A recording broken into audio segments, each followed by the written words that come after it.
എല്ലാവർക്കും റിലാക്സ് വിത്ത് മ്യൂസിക്കിന്റെ ഇന്നത്തെ എപ്പിസോഡിലേക്ക് സ്വാഗതം.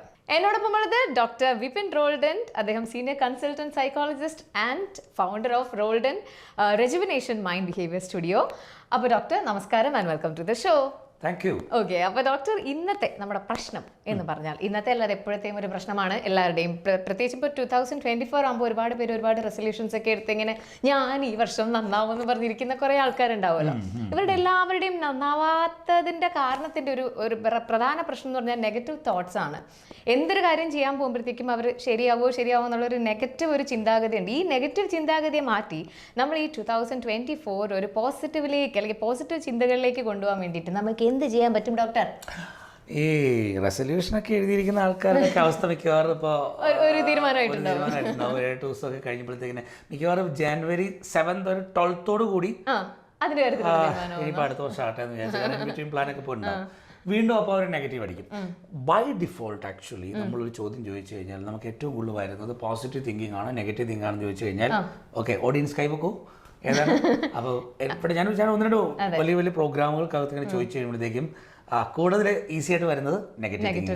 കാരണം ബൈ ഡിഫോൾട്ട് ഹ്യൂമൻ ബീങ് ഒരു നെഗറ്റിവിറ്റിയിലോട്ട് വരുന്നത്. അതിനകത്ത് നമ്മുടെ ബ്രെയിൻ ഡെവലപ്മെന്റുമായിട്ട് ബന്ധപ്പെട്ട പഴയ ഹിസ്റ്ററി ഒക്കെ ഉണ്ട് കേട്ടോ. നമ്മൾ എത്രയോ കാലങ്ങളിലൂടെയാണ് നമ്മുടെ ബ്രെയിൻ ഡെവലപ്പ് ചെയ്ത്, പ്രത്യേകിച്ച് ഹോമോസാപ്പിയൻസിന്റെ ഒരു വലിയ നാളെ നമ്മൾ പറഞ്ഞു. ഹോമോസാപ്പിയൻസ് അല്ല നമ്മുടെ ആദിമരൂപം.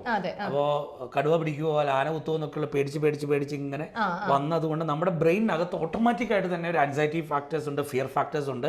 അപ്പോൾ ഈ ഫാക്ടേഴ്സ് തന്നെ നമുക്കപ്പോൾ ഈസി എന്താണെന്ന് വെച്ചാൽ ബ്രെയിനിൽ കൂടുതലായിട്ട് നെഗറ്റിവിറ്റി കയറി വരാനുള്ള സാധ്യതയാണ് കൂടുതൽ.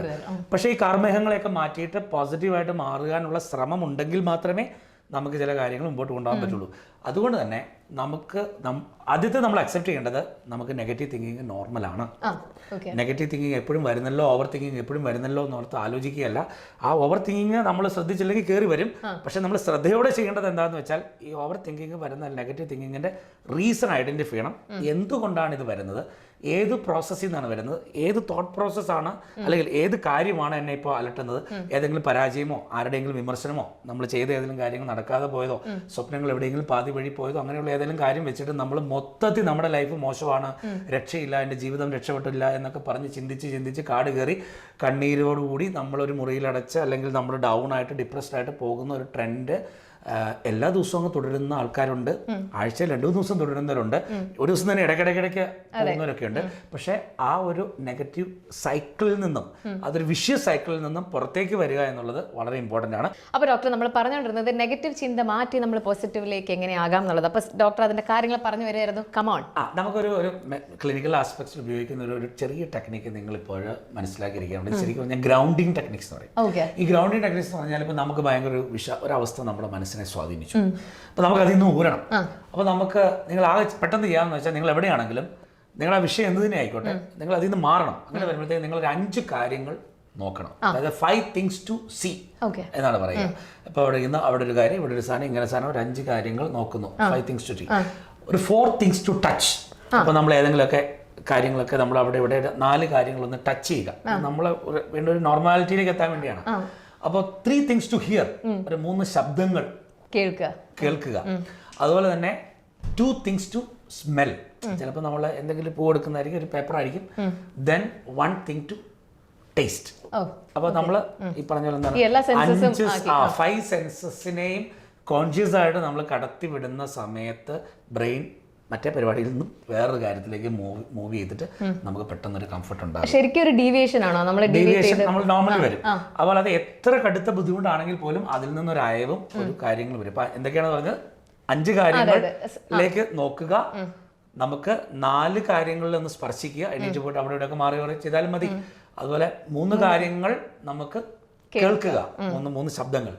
ദെൻ 2 കാര്യങ്ങൾ നമുക്ക് സ്മെൽ ചെയ്ത് നോക്കുക, എന്തെങ്കിലും 2 സാധനങ്ങൾ. ദെൻ എന്തെങ്കിലും ഒന്ന് ടേസ്റ്റ് ചെയ്ത് നോക്കുക. അപ്പോൾ ചിലപ്പോൾ ഒരു സ്ഥലത്ത് ഒരു ഓഫീസിൽ ഇന്റർവ്യൂവിൽ ഇരിക്കുന്ന സമയത്താണ് നിങ്ങൾക്ക് ഫീൽ ചെയ്യുന്നെങ്കിലും അവിടെ ഇരുന്നുകൊണ്ട് തന്നെ നിങ്ങൾക്ക് ഇതെല്ലാം വരും. അപ്പോൾ ഞാൻ ടേസ്റ്റ് ചെയ്യുന്നത് അറ്റ്ലീസ്റ്റ് ഒരു ഇത്തിരി വെള്ളം കുടിച്ചിട്ടോ അതൊക്കെ ടേസ്റ്റ് ചെയ്താലും മതി. അപ്പോൾ ഒന്നുമില്ലെങ്കിൽ അതൊക്കെ ക്രിയേറ്റീവായിട്ടൊക്കെ കണ്ടുപിടിക്കാമല്ലോ എന്തെങ്കിലുമൊക്കെ ടേസ്റ്റ് ചെയ്യാനായിട്ട്. അപ്പോൾ ചിലപ്പോൾ നമ്മളൊന്ന് സലൈവ വിഴുങ്ങിയാൽ പോലും അതിനൊരു ഫീൽ ആയിരിക്കും. ഉദ്ദേശിച്ചത്രേ ഉള്ളൂ, നമ്മൾ മറ്റൊരു തോട്ട് പ്രോസസ്സിൻ്റെ സൈക്കിളിൽ നിന്ന് കോൺഷ്യസ് ആയിട്ട് ഒന്ന് മാറുക എന്ന് പറയുന്നത്. ഇതിനെ ഗ്രൗണ്ടിങ് ടെക്നിക്സ് എന്നാണ് ക്ലിനിക്കൽ സൈക്കോളജി പ്രാക്ടീസിൽ നമ്മൾ ഉപയോഗിക്കുക. ഇതിൻ്റെ ഒരു ഡീറ്റെയിൽഡ് വേർഷൻ കൺസൾട്ടേഷനിൽ പറഞ്ഞു തരും. അപ്പോൾ ഡോക്ടർ നമ്മൾ പറഞ്ഞു പോസിറ്റിവിറ്റിന്ന്, ഐ മീൻ നെഗറ്റിവിറ്റിന്ന് പോസിറ്റിവിറ്റിയിലേക്ക് എങ്ങനെ കിടക്കാം എന്നുള്ള കാര്യങ്ങൾ പറഞ്ഞുകൊണ്ടിരിക്കുമ്പോൾ പല കാര്യങ്ങൾ ഒരു കാര്യം. അപ്പോൾ അതിൽ നമ്മളിപ്പോൾ പറഞ്ഞു നമ്മളിങ്ങനെ ഡൈവേർട്ട് ചെയ്യുക, ഈ സെൻസസിലേക്ക് നമ്മുടെ എന്താ പറയുക ശ്രദ്ധ കേന്ദ്രീകരിക്കുക, അങ്ങനെ നമ്മൾ മറ്റേ തോട്ടന്ന് മാറും എന്നുള്ളത്.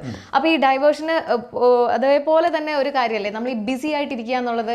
ഗെറ്റിംഗ് എൻഗേജ്ഡ് എന്ന് പറയുന്നത് യഥാർത്ഥത്തിൽ ഒരു മെത്തേഡ് തന്നെയാണ്. അതായത് നമുക്ക് രാവിലെ മുതൽ രാത്രി വരെയുള്ള സമയങ്ങളിലേക്ക് പരമാവധി കാര്യങ്ങൾ ഉൾക്കൊള്ളിച്ചുകൊണ്ട് ഹൈലി പ്രൊഡക്റ്റീവ് ആയിട്ട് എന്തൊക്കെ കാര്യങ്ങൾ ചെയ്യാമോ അങ്ങനെയൊക്കെ ചെയ്തുകൊണ്ട് അതിന് ഗുണവും കിട്ടും, റിസൾട്ടും കിട്ടും. അറ്റ് ദ സെയിം ടൈം ആവശ്യമില്ലാത്ത ചിന്തകൾ നമ്മുടെ ഉള്ളിലേക്ക് വന്ന് നമ്മളെ അസ്വസ്ഥപ്പെടുന്നത്. ഇതൊരു യൂണിവേഴ്സൽ ടെക്നിക്കാണ്. അങ്ങനെ തന്നെയാണ് പല ഓഫീസുകളിൽ ഇപ്പോൾ വല്ലാത്ത ഇമോഷണൽ ഇഷ്യൂസ് ഉള്ള ചില ആളുകൾ. ഇവര് നല്ല തിരക്ക് പിടിച്ച പണിയുള്ള ഓഫീസിലെ ജോലി ചെയ്യാവുള്ളൂ നമ്മൾ പറയും. അധികം തിരക്കില്ലാത്ത, അധികം മോണിറ്റർ ചെയ്യാനൊന്നും ആരും ഇല്ലാത്ത, സ്വമേധയാ നമ്മളൊക്കെ തന്നെയുള്ളൂ, നമ്മളൊക്കെ തന്നെയാണ് നമ്മളെ നോക്കുന്നത്. ഓഫീസിൽ വന്നു കഴിഞ്ഞാൽ അവരിവിടെ ഇരുന്ന് ഇങ്ങനെ ആലോചിച്ചാൽ മറ്റേന്ന് പറഞ്ഞാൽ അവിടുന്ന് ഒരു ഫയൽ ഇങ്ങോട്ട് പറഞ്ഞാൽ ഇവിടുന്ന് ഈ സാധനം ചെയ്യണം, ഓക്കെ എന്തായി തന്ന സാധനം തീർന്നു, അതിന് വിളികൾ വരുന്നു. അങ്ങനെ ഭയങ്കര എൻഗേജ്ഡ് ആയിട്ട് വരുമ്പോഴത്തേക്കും മറ്റൊന്നും ആലോചിക്കാൻ സമയം വേണ്ടേ, ശ്വാസം എടുക്കാൻ പോലും സമയം കിട്ടാത്ത ലെവലിലേക്ക് വരിക. അപ്പൊ അതുവഴി ഇവിടെ പ്രൊഡക്ടിവിറ്റി കൂടും. ഇവര് മിടുക്കിയാണോ അല്ലെ മിടുക്കനാണെന്ന് തോന്നൽ ഓഫീസിൽ വരികയും ചെയ്യും. പൊസിഷൻ കൂടും. അപ്പോൾ എന്നാൽ യഥാർത്ഥത്തിൽ ഇവർക്ക് ഒരു മിനിറ്റ് എങ്ങാനും ഒരു പണിയില്ലാണ്ട് ഇട്ട് കൊടുത്തു കഴിഞ്ഞാൽ ഉടനെ മറ്റേ സാധനം വന്നിട്ട്.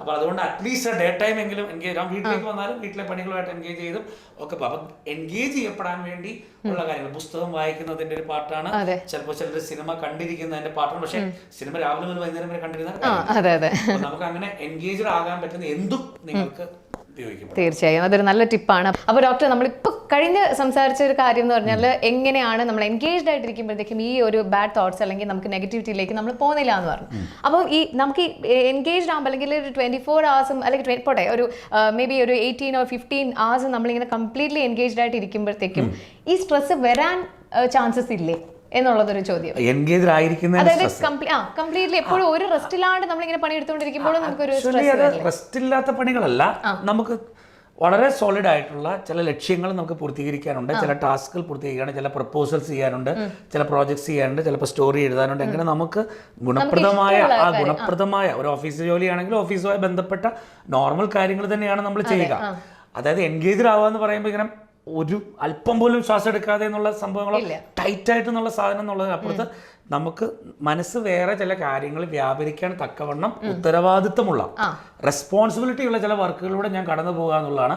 അതുവഴി സത്യത്തിൽ കുറെ കാര്യങ്ങൾ നടക്കുകയാണ് ചെയ്യുക. അപ്പോൾ എന്നാൽ പോലും ഇതിനിടയ്ക്ക് മറ്റു ഓർമ്മകൾ വരും. പക്ഷേ ആ ഓർമ്മകളിലേക്ക് പോകുന്നതിന് മുമ്പ് തന്നെ നമുക്ക് അടുത്തൊരു ഗോൾ വരുമായിരിക്കും. ചിലപ്പോൾ ഡെഡ് ലൈനിൽ ഇന്ന 12 മണിക്ക് മുമ്പ് കൊടുക്കേണ്ട ഒരു വർക്കായിരിക്കും. ഈ രീതിയിലേക്കൊക്കെ നമ്മളെ തന്നെ ക്രമീകരിച്ച് കഴിയുമ്പോഴേക്കും നമുക്ക്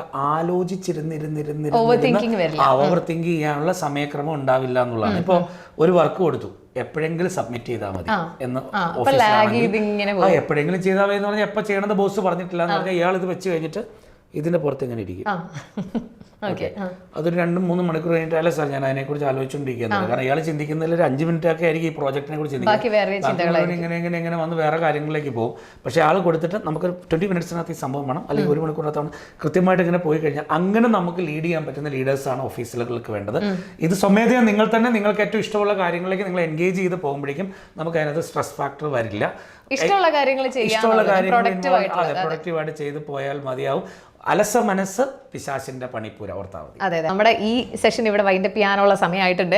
അപ്പോൾ ഡോക്ടർ നമ്മൾ ഇന്ന് സംസാരിച്ചുകൊണ്ടിരുന്നത് നെഗറ്റീവ് ഒരു ചിന്തയെ നമ്മൾ എങ്ങനെ പോസിറ്റീവ് ആക്കാം എന്നുള്ള കുറേ ടിപ്സ് ഡോക്ടർ പറഞ്ഞു തന്നു. നമ്മൾ എൻഗേജ്ഡ് ആയിട്ടിരിക്കണം എന്ന് പറഞ്ഞു, നമ്മൾ ക്രിയേറ്റീവ് ആവാൻ പറഞ്ഞു, പോസിറ്റീവ് തോട്ട്സിലേക്ക് പോകാനുള്ളൊരു മാർഗ്ഗമാണ് അതെന്നൊക്കെ പറഞ്ഞു. അപ്പോൾ എല്ലാവരും പോസിറ്റീവ് ആയിട്ടിരിക്കട്ടെ. ഇനി അവസാനമായി ഇന്നത്തെ എപ്പിസോഡിൽ കേട്ടോ ഡോക്ടറിന് പറയാനുള്ള കാര്യങ്ങൾ പറഞ്ഞോളൂ. അതെ, ഞാൻ ഈ പറഞ്ഞ എല്ലാ ഇത്യാദി കാര്യങ്ങളും കുറച്ച് ജനറൽ ടിപ്സാണ്.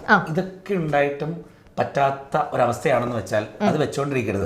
എൻഗേജ്ഡ് ആയിട്ട് നോക്കി അത് നോക്കി ഇത് നോക്കി എല്ലാം വന്നിട്ട്, കാരണം ഇത്തരം കാര്യങ്ങൾക്ക് അപ്പുറത്തേക്ക് നമ്മളെ നയിക്കപ്പെടുന്ന സാധനങ്ങൾ ചിലപ്പോൾ നമ്മളൊരു ഡിപ്രഷൻ റൂട്ടിൽ കിടക്കുന്നുണ്ടാകാം, ആൻസൈറ്റി നമ്മളെ അസ്വസ്ഥപ്പെടുന്നുണ്ടായിരിക്കും, നമുക്ക് OCD ഒബ്സസീവ് കമ്പൾസീവ് ഡിസോർഡറിന്റെ പ്രശ്നങ്ങൾ ഉണ്ടാകാം. അപ്പോൾ നിങ്ങൾ ഈ കാര്യങ്ങളൊക്കെ വഴി നമുക്ക് ഒരു നോർമൽ ലെവൽ വലിയ കുഴപ്പമില്ലാണ്ട് നമുക്ക് മാനേജ് ചെയ്യാൻ പറ്റുന്നുണ്ടെങ്കിൽ അത് ആർക്കും ചെയ്യാവുന്നതാണ്. എങ്കിലും സെറ്റ് ആവുന്നില്ല എന്ന് തോന്നിക്കഴിഞ്ഞാൽ ഇതൊക്കെ തന്നെ വെച്ചോണ്ടിരിക്കരുത്. വേറെ ഒരുപാട് കൂടിയ ടെക്നിക്സും കാര്യങ്ങളൊക്കെ ഉണ്ട്. അത് നിങ്ങളുടെ അടുത്തുള്ള കൺസൾട്ടന്റ് ക്ലിനിക്കൽ സൈക്കോളജിനെ കൗൺസിലിംഗ് സൈക്കോളജിനെ ഒക്കെ കൺസൾട്ട് ചെയ്യാനുള്ള കാര്യത്തിൽ മടി വിചാരിക്കരുത്. കാരണം നമുക്ക് ഒരൊറ്റ തലയേ ഉള്ളൂ, ഒരൊറ്റ മനസ്സേ ഉള്ളൂ, നമ്മളൊന്നേ ഉള്ളൂ. ഒരൊറ്റ ലൈഫേ ഉള്ളൂ, അത് കൊളമാക്കരുത്. അതെ, ഈ സിനിമയിൽ മണിച്ചിത്രത്താഴില് പപ്പു പറയുന്നത് പോലെ തന്നെ നോക്കി എനിക്ക് എന്തോ പ്രശ്നമുണ്ടെന്ന് തോന്നുന്നുണ്ടോ എന്ന് നിങ്ങൾക്ക് തോന്നുന്നുണ്ടെങ്കിൽ തീർച്ചയായും ഇത് നമുക്ക് തനിയെ സോൾവ് ചെയ്യാൻ പറ്റുന്നില്ലെങ്കിൽ ഡോക്ടറിന്റെ അടുത്തേക്ക് വരൂ, ഡോക്ടറിനെ പോലെയുള്ളവരുടെ അടുത്തേക്ക് വരൂ. അതല്ലേ പറയാൻ പോയത്. നമുക്ക് ഒരു വലിയ പോപ്പുലേഷൻ ആണ് ഇത് കേൾക്കുന്ന ആളുകൾ, ഗൾഫിലുള്ളവരായിരിക്കാം, പുറത്തുള്ളവരായിരിക്കാം. നിങ്ങൾക്ക് ഏറ്റവും കംഫർട്ടബിൾ ആയ ആളുകളെ ഇപ്പൊ നമുക്ക് ഇപ്പൊ ഒരുപാട് ആളുകൾ ഓൺലൈനായിട്ട് കൺസൾട്ടേഷൻ ഇവിടെ എടുക്കുന്നുണ്ട് എന്ന് പറയുന്നത് ചിലപ്പോൾ ഓൺലൈൻ ആയിരിക്കും, ഓഫ്ലൈൻ ആയിരിക്കും. നമുക്ക് ഏതാണ് കംഫർട്ടബിൾ വെച്ചുകൊണ്ടിരിക്കരുത്. ഒരുപാട് എക്സ്പേർട്സ് അപ്പോൾ നമുക്ക് ഇന്ന് ലോകത്തിലെങ്ങും അവൈലബിൾ ആണ്. നിങ്ങളുടെ ലൈഫിനെ സപ്പോർട്ട് ചെയ്യാൻ. ഓക്കെ, അപ്പോൾ ഇന്നത്തെ എപ്പിസോഡ് നമുക്ക് ഇവിടെ വൈൻഡ് അപ്പ് ചെയ്യാം. അടുത്ത എപ്പിസോഡിൽ വീണ്ടും കാണാം. Till then it's bye from Shweta Senthil and doctor Vipin Roldan.